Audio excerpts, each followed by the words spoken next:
1947 का वो काला दिन जिसमें सब कुछ बंट गया।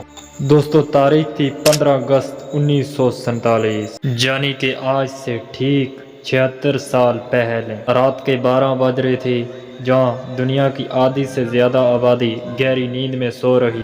दूसरी तरफ भारत आज़ाद हो रहा था। वो दिन आ गया था जिसको भारत को 200 सालों से इंतजार था। लेकिन भारत की आज़ादी के साथ साथ एक और बड़ी चीज़ होनी थी, और वो था हिंदुस्तान और पाकिस्तान का बंटवारा। एक ही मिनट में अखंड भारत दो हिस्सों में बंट गया। ऐसे में सवाल आता है कि उस दिन क्या क्या हुआ था, देश में किन किन चीज़ों का बंटवारा हुआ था। दोस्तों, वीडियो पूरी देखने से पहले हमारे चैनल को सब्सक्राइब कर लें। अगर वीडियो अच्छी लगे तो लाइक भी कर लें।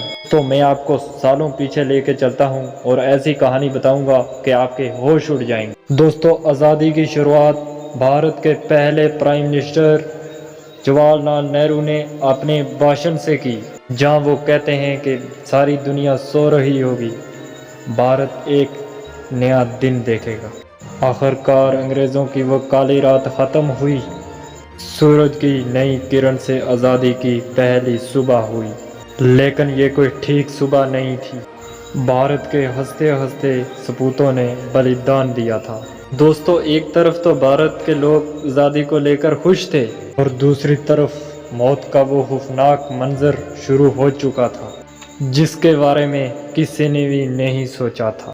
आज़ादी के दौरान हिंदुस्तान और पाकिस्तान के बीच बंटवारे की लकीर खींच चुकी थी, जिसकी वजह से अखंड भारत दो अलग अलग हिस्सों में बंट गया। देश का बंटवारा उस वक्त के बड़े बड़े लीडर और नेताओं का था, लेकिन इसका हमीजा आम जनता को भुगतना पड़ा। फिर चाहे वो हिंदू हो या मुसलमान, बंटवारे का खंजर हर किसी के सीने में चुभ रहा था। जहां कुछ समय पहले हिंदू मुसलमान आपस में भाई भाई बन के अंग्रेज़ों के खिलाफ लड़ रहे थे, जो वही एक दूसरे के दुश्मन बन चुके थे। इंसानियत पूरी तरह से ख़त्म हो चुकी थी। दोस्तों, 15 अगस्त 1947 से 9 दिन पहले अमृतसर में 60 मुसलमानों का कत्ल कर दिया था।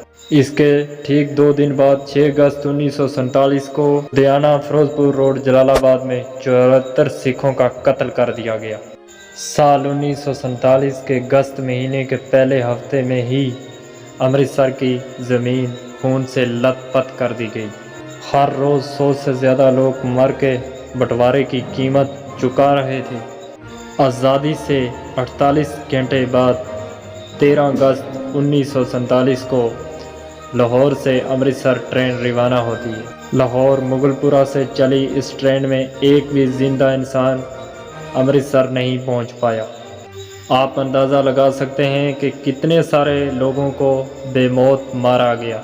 जब पंजाब बंटवारे की आग में जल रहा था, उस वक्त दिल्ली रेलवे स्टेशन से ट्रेन स्पेशल पाकिस्तान के लिए रवाना हुई, जिसमें पाकिस्तान जाने वाले सरकारी अफसर और कर्मचारी और उनके नौकर मौजूद थे। जब ट्रेन दिल्ली से निकली तो सब कुछ ठीक था।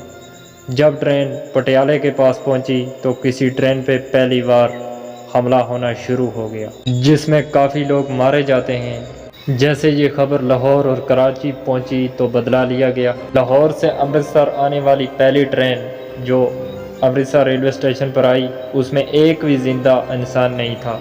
तरफ खून से लाल हुई ये ट्रेन अपने साथ हादसे को चीख चीख के बयान कर रही थी। जहां भी नज़र जा रही थी वहां लाशों के ढेर लगे हुए थे। किसी का हाथ कटा हुआ था, किसी का सिर।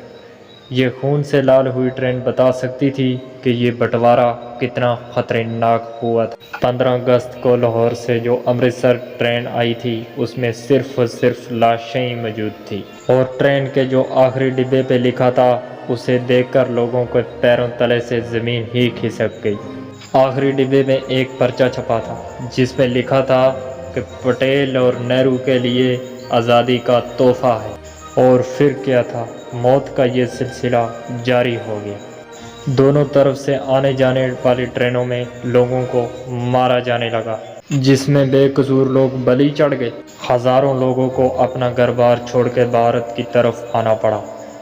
और यहाँ से भी हज़ारों लोगों को अपना घर-बार छोड़कर पाकिस्तान की तरफ जाना पड़ा। इस पूरे खून खराबे में हज़ारों बहन बेटियों को न केवल मारा गया बल्कि उनके साथ रेप और अबराररेज़ी भी की गई। सरहदों को जोड़ने वाली रेलगाड़ियाँ हज़ारों लोगों को मारने वाली जिंदा ताबूत बन गई।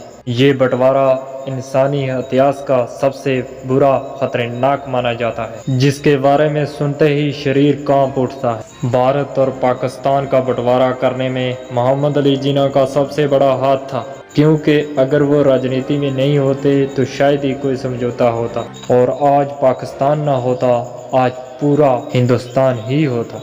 मोहम्मद अली जिन्ना भारत का पहला प्राइम मिनिस्टर बनना चाहता था, लेकिन प्रधानमंत्री के तौर पर जवाहरलाल नेहरू को पहले ही चुन लिया था। इसलिए मोहम्मद अली जिन्ना ने अपना एक अलग देश मांगा।